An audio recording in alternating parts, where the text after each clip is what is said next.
অভিনেত্ৰী গায়ত্ৰী মহন্তৰ স্বামী পবিত্ৰ মাৰ্ঘেৰিটা কান্দোনত ভাগি পৰিছে। আপোনজনৰ মৃত্যুত অত্যন্ত আৱেগিক হৈ পৰিছে অভিনেত্ৰী গায়ত্ৰী মহন্তৰ স্বামী পবিত্ৰ মাৰ্ঘেৰিটা।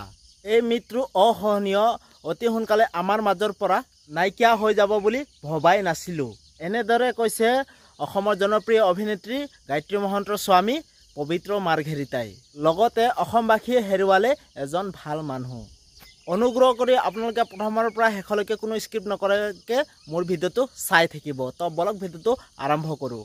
অসমৰ বোলছবি জগতৰ জনপ্ৰিয় অভিনেত্ৰী গায়ত্ৰী মহন্তৰ স্বামী পবিত্ৰ মাৰ্ঘেৰিটা ডাঙৰীয়া সামাজিক মাধ্যমত জনাই অতি দুখৰ পষ্ট শ্বেয়াৰ কৰিছে। এটা অতি দুখৰ খবৰ জানিবলৈ দিছে ৰাজ্যবাসীক, য'ত অসমৰ জনপ্ৰিয় অভিনেত্ৰী গায়ত্ৰী মহন্তৰ স্বামী পবিত্ৰ মাৰ্ঘেৰিটাই লিখিছে যে কাজিৰঙা বিশ্ববিদ্যালয়ৰ শিক্ষক পঞ্চীয়ক তথা আমাৰ সহপাঠী উৰণজয়ৰ অকাল মৃত্যুৰে অতি অসহনীয় কৰাই তুলিছে ৰাজ্যবাসীক। লগতে অত্যন্ত দুখ পাইছোঁ তেখেতৰ অকাল মৃত্যুত।